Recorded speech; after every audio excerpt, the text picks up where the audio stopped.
Anda kembali bersama kami di Sapa Indonesia Malam. Kementerian Pertahanan menandatangani kontrak pembelian 12 jet tempur bekas Mirage 2005 dari Qatar. Rencananya pesawat dikirimkan 24 bulan setelah kontrak efektif dan akan ditempatkan di Lanut Supadio, Pontianak, Kalimantan Barat. Kalau kita lihat 12 jet tempur bekas Mirage 2005 yang akan dibeli Indonesia merupakan produksi Dassault Prancis tahun 94 dan telah digunakan Qatar sejak tahun 97 atau sekitar 26 tahun. Nilai kontrak pembelian jet tempur bekas ini 11,8 triliun rupiah.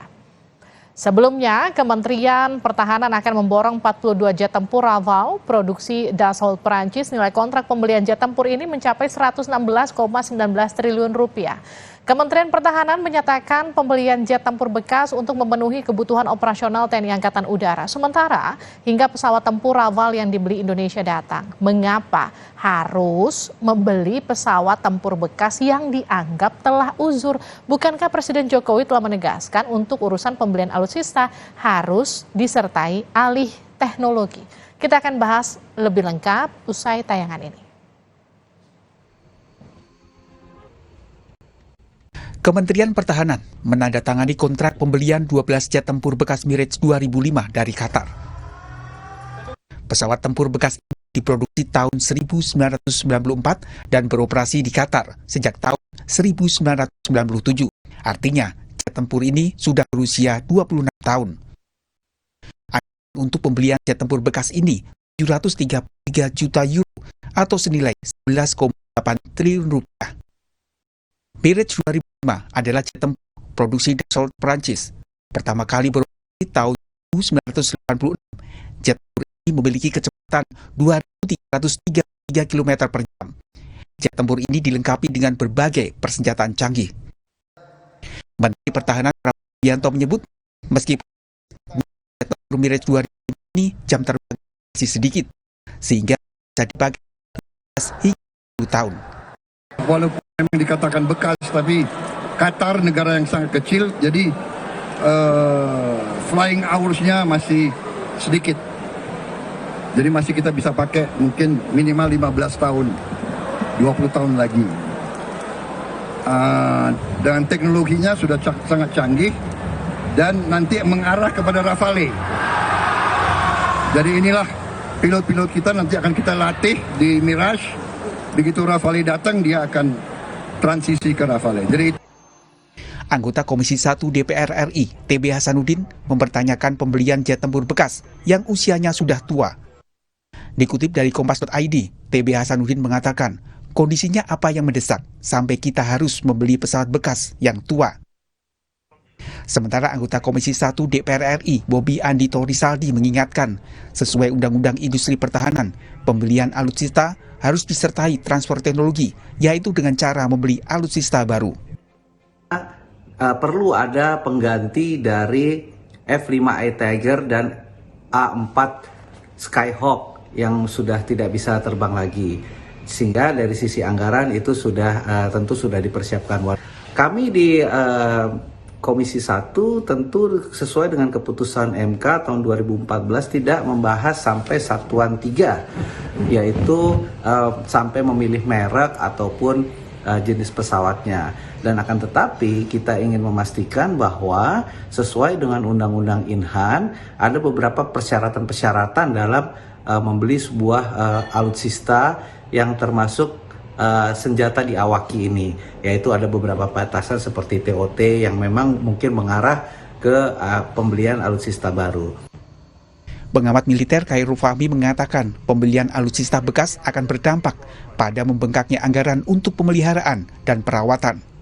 Jadi walaupun pesawat-pesawat itu sudah cukup lanjut usianya, ya Kementerian Pertahanan kayaknya tetap ngotot merealisasikan ya dengan asumsi hanya akan digunakan sebagai transisi sebelum komitmen pembelian baru benar-benar terrealisasi. Ini yang menurut saya hanya memindah masalah gitu ya, selain soal efektivitas dan efisiensi, keterbatasan anggaran juga akan berdampak pada upaya pemeliharaan, perawatan maupun kesiapan tempur ya, baik Mirage itu sendiri maupun pesawat-pesawat lainnya. Saat ini, TNI Angkatan Udara mengandalkan pesawat tempur Sukhoi Su-27SK dan Su-30MK. Selain itu, terdapat pesawat F-16 yang usianya di atas 30 tahun meskipun telah menjalani peremajaan. Tim Liputan, Kompas TV. Saudara, mengapa harus membeli pesawat tempur bekas yang telah uzur? Bukankah Presiden Jokowi menegaskan untuk urusan pembelian alutsista harus disertai ahli teknologi? Kita akan bahas bersama anggota Komisi 1 DPR, Bobi Andito Rizaldi. Pak Bobi, selamat malam. Selamat malam, Mbak Livi. Kita juga sapa pengamat militer Anton Ali Abbas. Pak Anton, selamat malam. Malam, Mbak Levi. Saya ke Pak Bobi dulu, Pak Anton ya. Pak Bobi, tanggapan Anda soal pembelian jet tempur bekas ini usianya 26 tahun? Ya, kalau secara kasat mata sebenarnya sangat-sangat disayangkan ya. Tetapi kami di Komisi 1 kan tetap berusaha objektif. Selama pembelian tersebut sesuai dengan Undang-Undang Inhan, bahwa alutsista itu ada beberapa batasannya yang mungkin lebih mengarah ke baru. Ya kalau mereka memang sudah ada justifikasinya yang tadi disampaikan di dalam preview sebelumnya bahwa ini masih bisa digunakan sampai 15 tahun lagi ya. Kami kan tidak memahami secara pasti secara tekniknya itu. Nah nanti yang akan memeriksanya tentu adalah audit negara yaitu BPK. Apakah pembelian ini sudah sesuai dengan undang-undang tersebut?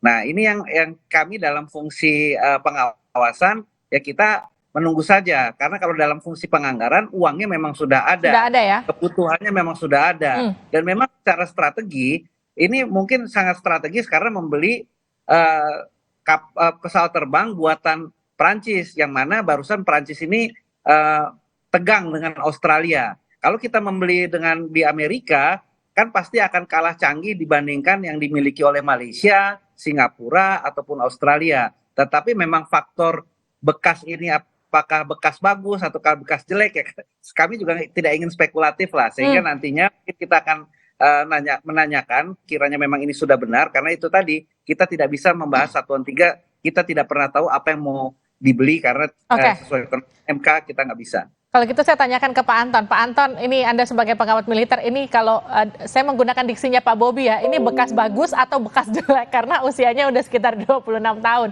Kalau memang batas usia pemakaiannya bisa 15 sampai 20 tahun lagi, apakah masih optimal?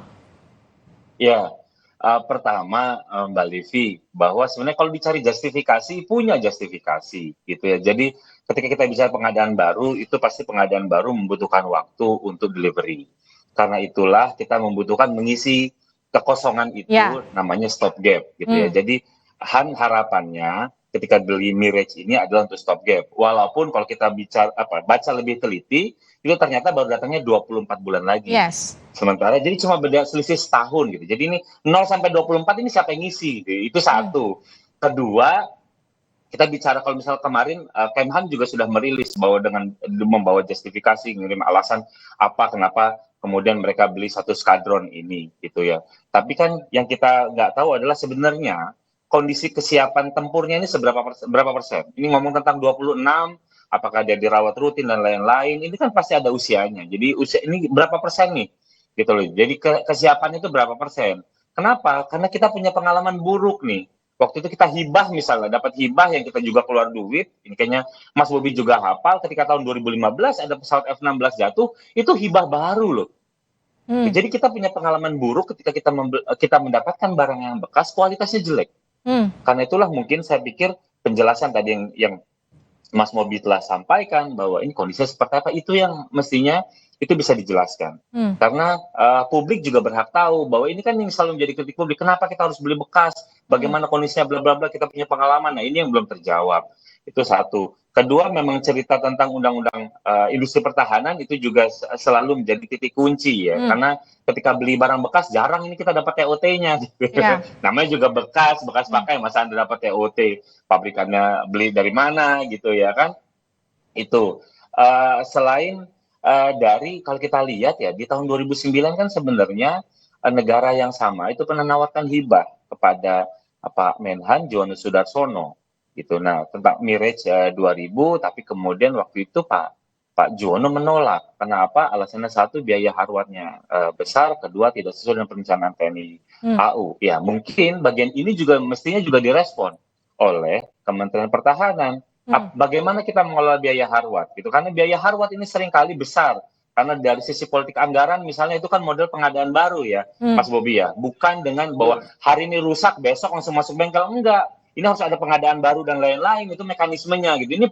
Ini adalah fakta bahwa politik anggaran kita terkait perawatan itu alutsista ini membutuhkan proses gitu. Jadi ini juga yang banyak mengganggu kita bicara tentang kesiapan tempur dari armada yang kita miliki.